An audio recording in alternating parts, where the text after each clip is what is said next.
Hello बच्चों, let's read the question. कह रहा है which among the following have the highest bond energy. ये आपको तीन स्पीशीज दे रखे हैं बच्चों, इनमें बताना है कि हाईएस्ट बॉन्ड एनर्जी किसकी होगी या फिर सबकी सेम होगी बॉन्ड एनर्जी। बॉन्ड एनर्जी होता है बच्चों 1 मोल ऑफ बॉन्ड्स को तोड़ने में जो एनर्जी लगती है उसको हम बोलते हैं बॉन्ड एनर्जी।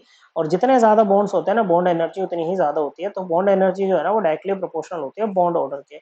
बॉन्ड ऑर्डर क्या होता है बच्चों, जैसे ए और बी दो कनेक्टेड एटम्स हैं तो इनके बीच में कितने बॉन्ड्स होंगे वो इसका बॉन्ड ऑर्डर होता है। नंबर ऑफ बॉन्ड्स जो है वो बॉन्ड ऑर्डर होता है, जिसको हम मोलिकुलर ऑर्बिटल डायग्राम बना के ओके बच्चों मोलिकुलर ऑर्बिटल थ्योरी से हम इसको निकाल सकते हैं बच्चों। ओके, तो जैसे सब में हाइड्रोजन है बच्चों, तो हाइड्रोजन की वैलेंशियल कॉन्फ़िगरेशन क्या होती है 1s1। ओके, सिंपली एक ये बच्चों 1s1 होता है ये। ओके बच्चों, तो यहाँ पर ये भाई एक हाइड्रोजन पहले हम H2 के लिए बना रहे हैं सिंपली। ओके बच्चों, तो H2 से आपका H2 प्लस का भी पता लग जाएगा और H2 माइनस का भी पता लग जाएगा।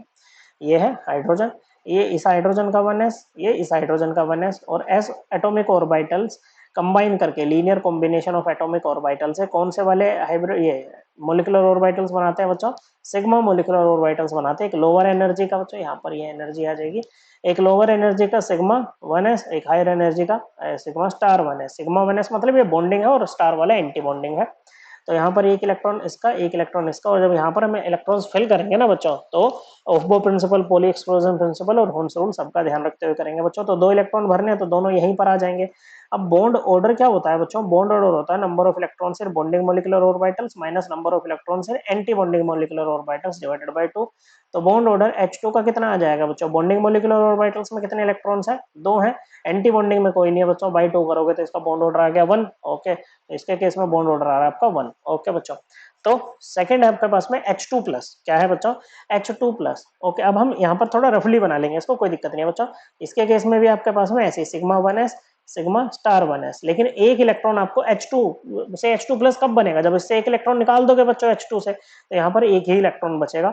तो बॉन्ड ऑर्डर H2 प्लस का कितना आएगा बच्चों, बॉन्डिंग में एक इलेक्ट्रॉन है, एंटी बॉन्डिंग में कोई नहीं है, बाई 2 कर दो, 0.5 आ रहा है बच्चों। इसका कितना आ रहा है 0.5 आ रहा है बॉन्ड ऑर्डर। ओके बच्चों, फिर है आपके पास में H2 माइनस। H2 माइनस कैसे बनेगा, H2 को एक इलेक्ट्रॉन और दे दो बच्चों, ये सिग्मा 1s, ये सिग्मा स्टार 1s। ओके बच्चों, यहाँ पर दो इलेक्ट्रॉन पहले ही थे H2 में, H2 प्लस बना H2 माइनस बनाने के लिए आपको इसको एक इलेक्ट्रॉन और देना पड़ेगा। तो इसका बॉन्ड ऑर्डर कितना आएगा H2 माइनस का। ओके, दो बॉन्डिंग में है, एक एंटी बॉन्डिंग में है, बाई 2, ये भी आएगा आपका 0.5, कितना 0.5 आएगा बच्चों। ओके, तो जिसका बॉन्ड ऑर्डर सबसे ज्यादा उसकी बॉन्ड एनर्जी भी सबसे ज्यादा होगी बच्चों। तो हाईएस्ट बॉन्ड एनर्जी आपकी जो आएगी वो H2 की आएगी, जो कि हमें बतानी है। करेक्ट आंसर बनेगा ऑप्शन 1। ओके बच्चों, और इस चीज को हम एनसीईआरटी से रेफर कर सकते हैं बच्चों, मॉलिक्यूलर ऑर्बिटल थ्योरी और ये सब कॉन्फ़िगरेशन वगैरह। ओके बच्चों, एनसीईआरटी क्लास 11th की चैप्टर 4 में जाएंगे, केमिकल बॉन्डिंग वाले चैप्टर में, पेज नंबर 1 to 5, 1 to 6 पे हमें मिल जाएगा बच्चों। आई होप आपको ये एकदम क्लियर हो गया होगा। थैंक यू बच्चों।